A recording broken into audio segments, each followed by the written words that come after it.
Just invest. It's still a great thing to do. I know it can be scary to a lot of people. Jason's been doing this a long time. He's got a lot of knowledge. We're in an age of technology, and everything's at our fingertips. You can do a lot of homework on your own, but in the end, make sure you're talking to professionals like Jason.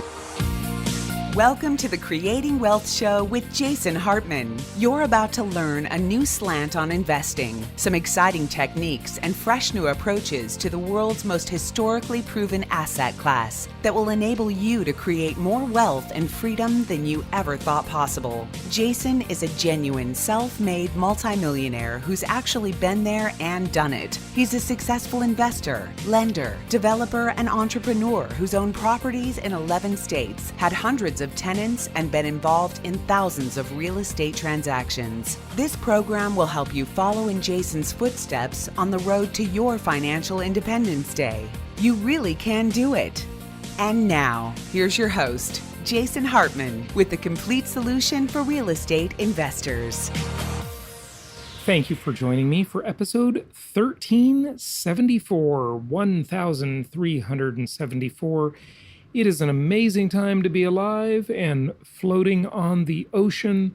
Once again, I'm recording from the ship in the stateroom here, and you can probably hear the howling winds outside and the splashing surf. It's just great. You know what's really interesting is how air, do you ever appreciate air enough, right? There's so many things that we have to be grateful for. But in these tropical climates, when the air is just warm and it's humid and it just it's like taking a bath in air. No water, water not needed. Just the air feels so nice. It's really great. But then again, another kind of air. When we were on the cruise, the Venture Alliance cruise, a couple months ago in the New England area, the fall foliage cruise, Princess Cruises there, that air was beautiful in a different way because it was so fresh and crisp, and that fall air. They're both great. Air is just great. I'm going to form a new society called the Air Society if the real estate thing doesn't work out. Okay, anyway, today we are going to explore part 2 of the Hartman Risk Evaluator. Again, we are taking a deep dive into the Hartman Risk Evaluator on these 3 episodes, a 3-part series here. Remember my definition of an investment.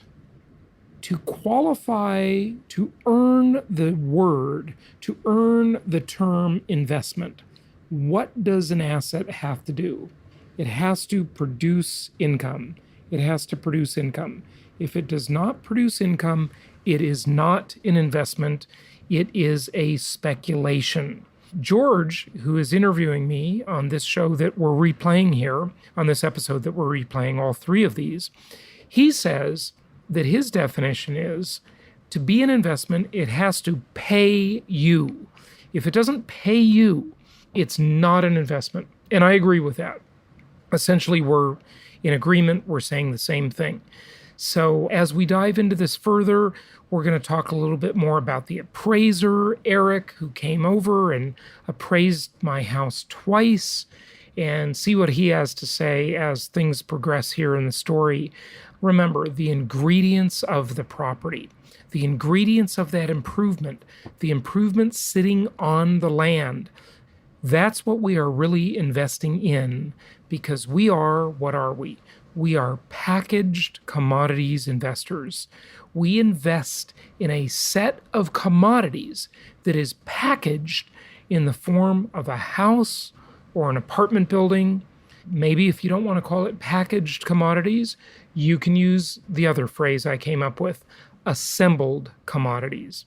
They are commodities that are brought together and assembled on a work site into a usable single commodity, housing, that everybody in the world needs. It has absolute universal need. So packaged commodities investing, assembled commodities investing, a very, very good investment, and a very good way to think of our investments in those 2 components, land and improvement, and the ratio of value between those 2 value drivers.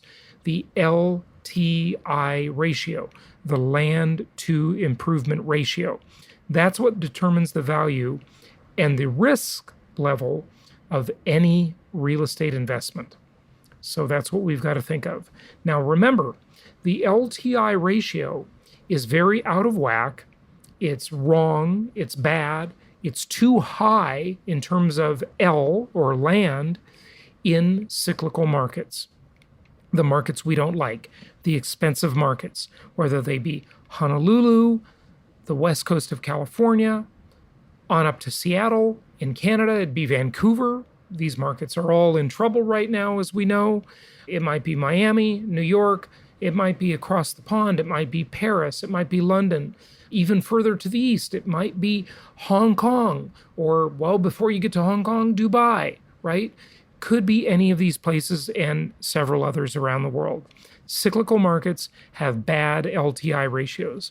Well, what about the LTI ratio of unimproved or vacant land? What if it's just a piece of dirt, a parcel with no improvement? What is the LTI ratio on that? Well, it's 100% L, right? Or 100% land. Land to improvement. There's no improvement, so it's all land.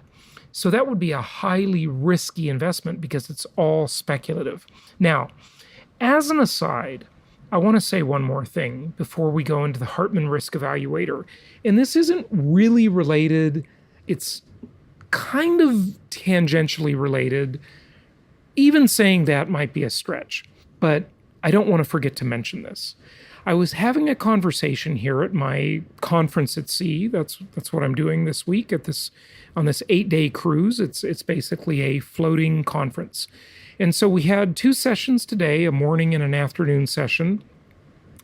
And yesterday I was having a conversation with a marketing person who's here. We were talking over dinner, and he says that he does marketing and sells leads to a company that we've had many of their people, including the founder, Bill Bonner, my favorite financial writer, on the show before. I've interviewed Bill Bonner. That was a real honor. And that is Agora Financial. And what's fascinating is the way they brilliantly, I mean, this is an extremely successful company. I love their work. I often disagree with their final conclusion, which largely is buy gold. They're gold buggy, and I'm not a gold bug at all. I like income property much more. But what is really fascinating is this. And I want you to think about this as it applies to you as a real estate investor. Here's what he told me, and this was quite fascinating.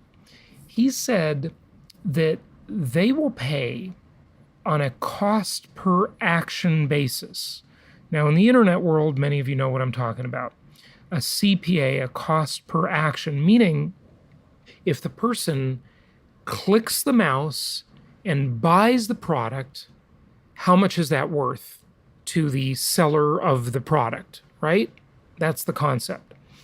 You know, you might think, well, if you're going to sell a $50 item, a $50 product, well, you don't want to pay maybe more than about 1/3 of that cost in cost per action or commission, essentially, to affiliates. Hold on to your chair, because this is going to blow your mind.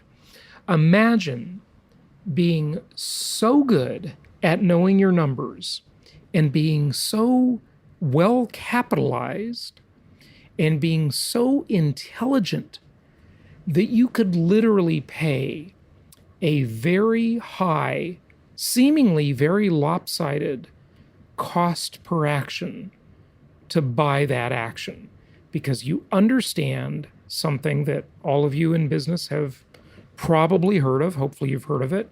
The very important concept of the lifetime value of the customer. The lifetime value of the customer. Now think of this if this were applied to income property investments, okay? The lifetime value of the customer. 2 ways I want you to think of this. Number 1, think of it as though you need to attract a new tenant. And typically, to attract a new tenant, if you have a property manager and you're not self-managing, you might pay 50% or 75% or 100% of 1 month's rent as your equivalent of a cost per action. So the tenant signs a lease, they pay to move into the property. They might pay your first month's rent plus a security deposit, maybe some junk fees, application fee, whatever, to rent the property from you. Here are the numbers on the Agora example. $50 cost per action. How much will they pay for that? $182. I was shocked and awed when I heard that number. Imagine paying more than triple what you get because you are so good at long-term thinking, playing the long game, and you understand that the lifetime value of that customer will be dramatically more than that first cost per action. So in other words, you receive $50 today, but you pay $182 today to get the $50. You lose money. You lose a lot of money on that deal. So imagine if your tenant was renting the property from you and you paid more than triple what you received. Would you do that deal? You'd probably say, absolutely not, no way. Well, how about if it was just purchasing the property, right? What if you bought a property and it was $50,000, yet you know that the lifetime value of that $50,000 property was so good and so valuable to you that you were willing to pay $182,000 to get it? I doubt anybody listening would agree to that deal, right? I wouldn't agree to that deal. But it is pretty incredible when you think long-term, when you play the long game, and how you can be very, very successful with that idea. Just something to consider. I didn't want to forget to mention that to you because it absolutely amazed me. Think about how that might apply in your thinking about your investment properties. Kind of an interesting thought experiment. I'll let you noodle on that one as we dive into part 2 of the Hartman Risk Evaluator. Then, of course, tomorrow we'll have part 3 and we'll wrap it up on this deep dive into this topic this week. So here we go with part 2. And if you want to see some good properties with good LTI ratios, go to jasonhartman.com, click on properties, and better yet, contact one of our investment counselors, subscribe to our property cast, where you will get those properties sent to you just like new podcast episodes, but they will be PDF files, written files, not audio, with the information, the full details about all of our newest properties as they become available.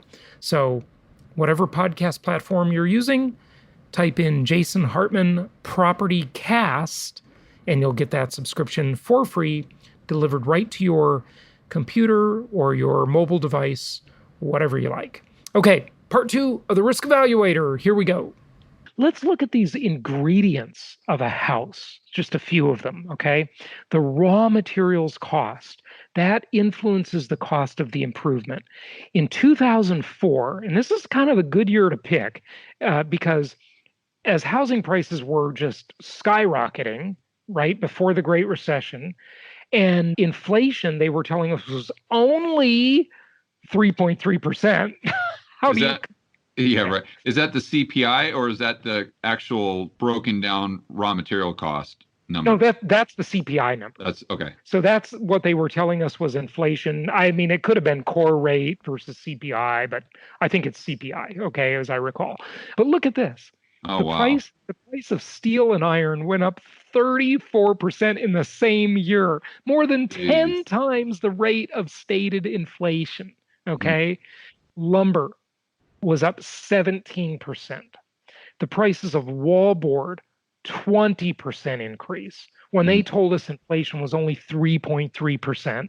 Are you kidding me? This is, it's so stated. It's absolutely ridiculous. And right? Just in connecting the dots for the viewers, guys, if you're watching this, the reason Jason has all these listed out is because that's the materials that you need to actually build a home. Right. So Yeah. if And you all need more those than that. materials are going up, going back to the builder and his profit or her profit, then this is going to force them to sell these homes that they're building at a higher price in order to make a profit. That means if you already own a home, if you can't have any more supply come online, if there's more demand through population or through excess liquidity, then that's most likely going to bring up the value of your home.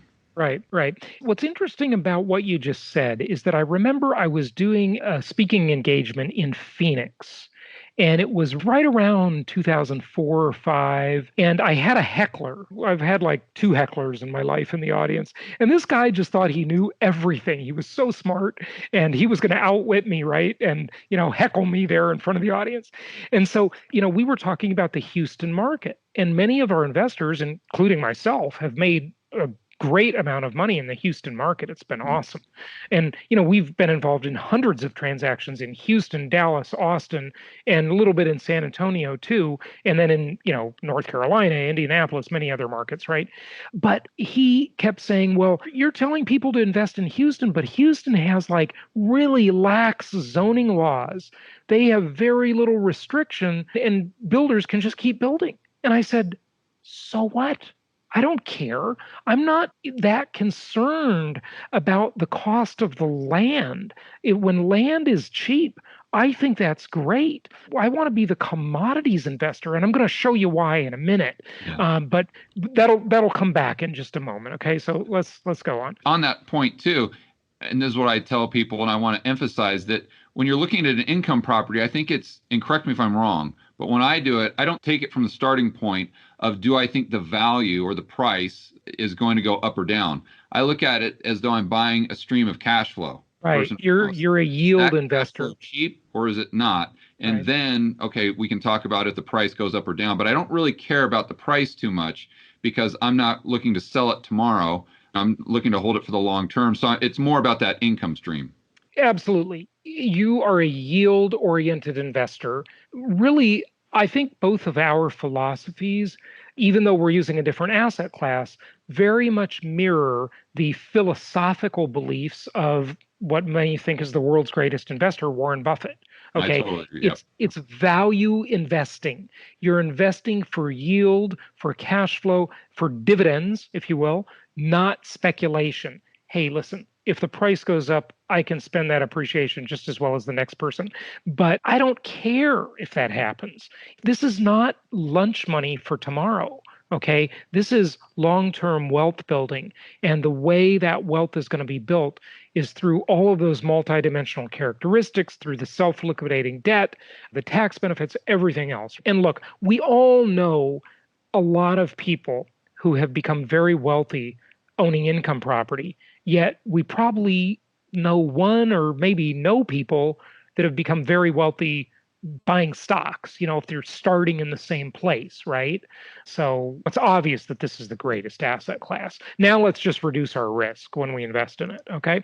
Okay, so the other thing, labor cost, right? Right. The cost of labor definitely increasing, and that's a huge thing.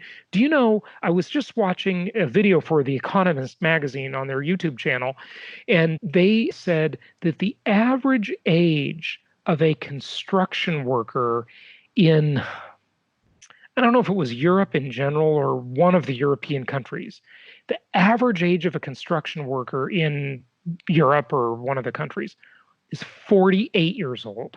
Wow. That is shocking to me. Yeah. I can't believe it. It was in Germany. I think it was Germany they were talking about. And it just goes to show you that there is just a massive shortage of this kind of labor. Now, I have seen all those cool little videos floating around Facebook, just like maybe some of you have, about the 3D printed houses and about, new materials and this and that and living in a little pod. And listen, I hope all that happens. But so far, it just seems like a fantasy. Like, I don't know any 3D printed houses anywhere. And they still take materials to build. Now, I've also seen, George, the articles on Business Insider and the Wall Street Journal about how you can buy a house on Amazon.com for $19,000. So I looked, and by golly, there are houses on Amazon for $19,000. Go check it out. But I called that company, and I called a couple of those other companies with those houses. First of all, they're just a kit for the walls. They don't include any plumbing, any engineering, any HVAC, any appliances. Of course, they don't include land. And I totally grilled this one woman who was talking to me, I mean, in a nice way, but I just kept asking till I got the answer to my question about how much does it cost to actually live in one of these houses? If I want to really build one, I mean, there's all kinds of lots available for single family homes in Florida. If I buy a lot and I order your house and I do the engineering and I have the plumbing people come in and do the plumbing and then the electrical people come and do the wiring and everything. And she kept telling me the same thing. She said, our house competes with traditional new home construction costs. And she kept repeating the same phrase. And I said, give me the dollar figure. I need to know how much that is. How much do you think a new home costs? And she's finally told me the answer. $200 a square foot. Right. Right. Well, okay. Yeah, just, I mean, do the math. You got to think about, well, they're not using any different materials. So what would be their cost savings? Like how manufactured saving all this cost? It's the same material. They got to ship it to you. So if anything, there would be a higher cost to that. It doesn't really make a lot of sense. I mean, you'd think that it's more efficient to manufacture the components of a house in a factory. I would definitely agree to that. You can just buy trusses. The big thing, when I was a construction worker, I don't know if I ever told you that. In college, I was a laborer on a framing crew. And that's one of the ways I worked my way through high school. Well, I was working in high school, but then worked my way through college as well. And as a laborer, I remember a lot of the homes that we would build in Oregon, in Portland, and some of the cheaper homes, they would just have trusses. And most people probably don't know what those are, but that's where your roof is already built, and they just kind of deliver it to you, and you just bam, bam, bam, kind of tack it in, and you're done. It's almost the same thing. Right. So I believe they should manufacture more and more of the house in a factory, but there's a real stigma to that in America. I don't know if that's true in other countries, but in the US, nobody wants to live in a manufactured house. It's a weird thing. I think it's really dumb, actually. I think you could build a house better in a factory and assemble it on the lot, but even if you do that, according to all of those cheap kits on Amazon, by the time you do the engineering and the permitting and all that stuff, it's $200 a square foot. Yeah. That's no deal. I mean, you can go to jasonhartman.com right now and get properties for far less than $200 a square foot. Okay. Yeah. So, and to take that a step further, I want to put that into perspective for everyone, because this goes back to what you're saying with the steel price surging and the lumber price. I built a home, not myself, but I did a deal in Portland, Oregon, when I first got into real estate investing, where I subdivided a lot. I bought a crappy home in a great neighborhood, fixed up the home, subdivided the lot, had the new lot, and then I had a brand new home built on that lot, and that's where we made all our profit. But this was 2013, maybe, something like that. And excluding the land, just the cost of the improvement value, we spent about 130 a square foot.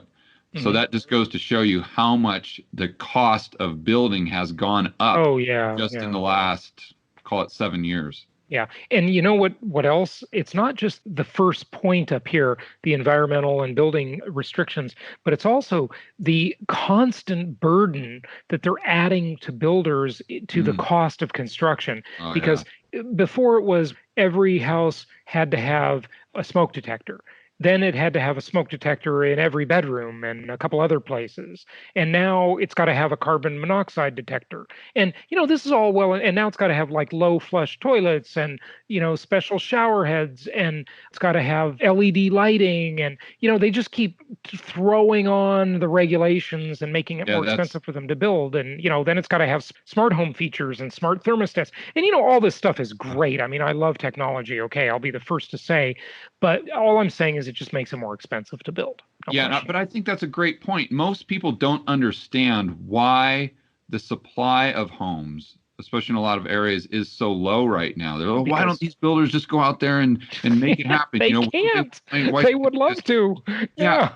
I've taken it back to that exact same house that I was talking about in Portland, Oregon. Right. In order to subdivide that lot, and keep in mind, I'm doing this, they're going to make a lot more in property taxes. They're actually encouraging people to subdivide these lots to bring the population in from the suburbs to revitalize this downtown area. So I'm doing them what they want me to do. But they're making it really tough, right? It's tough. Yeah, it's an understatement. Yeah. Listen, there was a side road there that this lot was on. They made me, out of my pocket, repave the road, put in gutters, and this old lot, it was run down. It was an eyesore, but it had all these trees on it that we were going to go in there and just level to build this new home. Well, they made me hire one of their arborists, which is a tree pro guy. A tree person, I got to pay this guy $3,000 to come out and tell me what all these trees are. Oh, yeah.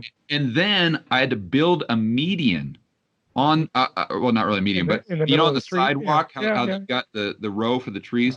I had to build that into the sidewalk. And then they told me the trees that I had to plant and the specific types in order to make up for the trees that I knocked down on the lot where I built a new house that made the neighborhood 10 times better. I mean, all the regulation, it just got more and more and more and more to the point where it took me a year of meeting with them and probably $25,000 out of pocket just to do them a favor. I mean, it's insanity. So I know. It's absolutely nuts. Yeah. Why we have a housing shortage. That's why. That's why you have a homeless problem, because you've made it really tough to build. And I didn't even mention fire sprinklers, which are hugely expensive. And any developer of a tract will tell you that whenever there's a cul-de-sac or, the planning of the roads within the development that they're building of a tract home development, that turnaround area for the fire truck keeps getting bigger and bigger and bigger. Somehow, I don't know, these fire trucks must be just bigger and bigger now and need a bigger turning radius, because every developer will tell you it's just become ridiculous. The burden is so insane. Look, all of this is increasing the cost. And then the last one that I put on there, of course, is the cost of energy, right? Energy is probably the world's most valuable commodity of all, potentially, right? Or energy or land, I guess, one or the other, or maybe water. Water's in there too, But energy costs definitely increase the cost of construction, right? Because energy is in everything. It's, everything is energy, right?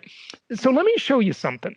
Remember I told you that I was buying two properties at the same time. I was buying the one property to live in Orange County, California, and I was buying the other property across the country that was my first, or maybe it was my second, because I don't know which one I actually closed on first. But I was buying one in Austin, another one further in Georgia, right? In buying these two properties right around the same time I was buying this house for myself, it was a very interesting experience. I'm going to show you, this is the tax bill for the house I was buying to move into, okay? Okay, Orange County. And yeah, this is in Orange County. Now, look at the magnifying glass here, and you're going to see the land value. This is according to John Morlock, the Orange County Treasurer Tax Collector, right? Because the tax collector segments the value, the two components, the land value and the improvement or the buildings, right? And this house altogether was $815,000. Okay, you see that right here. And the way that divided up approximately was $659,000 in land and $155,753, I guess, in improvements. Okay. That was the equation. Now, your listeners or viewers might be thinking, well, how do I know the land value versus the improvement value? There are three ways. Number one, the tax collector. On every tax bill, they always divide the land and the improvement up, okay? Because it's taxed differently in probably every area of the country. If it's vacant land, the tax is different than improved land. So they got to know that value, right? So they always make an estimate of what that value is. The other source is, like I said, your insurance company. Jennifer, my insurance agent, told me that house across the country, they were giving me $135,000 in insurance. So Right. by deduction, I knew what the land value was. Okay. The third source is just have an appraisal. The appraiser will always divide those two components of land versus improvement. So you know what you're getting, right? Okay. So here's the way that looked. Okay. That's my house that I bought to live in. And I lived there for 7 years in this house. Got it. Okay. Got it. It was $815,000 total. 156, I'm rounding just a tad, 156 or 19% improvement value, and 81%, $660,000 in land value. Just so you know, that was a brand new house. It was built by California Pacific Homes, and they're sort of related to the biggest land developer in the country, or at least one of the biggest, the Irvine Company. Many people have heard of them. And here's what happened. Okay, I had this girlfriend at the time. Her name was Monique, and Monique's mother was in new home sales. So Monique thought she was an expert, right? We ended up breaking up, clearly. And she told me not to buy this house. Now, Monique really was vehemently trying to talk me out of buying this house. I'm glad I didn't listen to her, okay? Here's what happened. I owned this house for just 1 short year, and I couldn't believe my luck. I didn't consider this to be any great investment. I didn't consider this a stroke of genius, but it's kind of amazing what happened, okay? Because 1 year later, I saw the values climbing like crazy. And I thought, I better refinance and get my money out. I always try to engage in a practice I call equity stripping, because equity stuck in a property is always at risk, number one. And number two, it's not working for you. I want to put that equity to work. So I call up my lender and I said, send an appraiser out. I want to do a cash out refinance and I want to buy some more rental properties. Okay. So the appraiser came out. His name was Eric. And I'll tell you, Eric came out a year later and appraised the property again.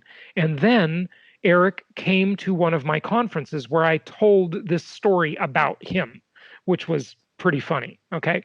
So here's what happened. Eric came out and said, congratulations, your house is now worth $1.3 million. Wow. And I thought, in 1 year, that house went up by $485,000. I am so lucky. Thank God. That was a great deal. Okay. But the question is, if the tax collector were to send me another tax bill, how would they have divided up the value in the LTI ratio, the land to improvement ratio? What would the tax collector have said about the new value? Where did it increase? We know that it increased by $485,000. We know that now the value is $1.3 million, but the question is, how would you allocate that value between the two primary components, land and improvement? Did he just increase the land value, wouldn't he? Why? This will be continued on the next episode. Thank you for listening and happy investing. Thank you so much for listening. Please be sure to subscribe so that you don't miss any episodes. Be sure to check out the show's specific website and our general website, hartmanmedia.com, for appropriate disclaimers and terms of service.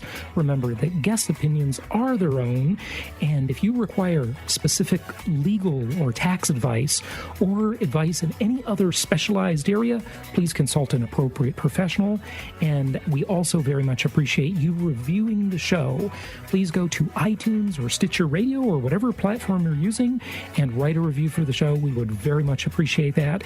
And be sure to make it official and subscribe so you do not miss any episodes. We look forward to seeing you on the next episode.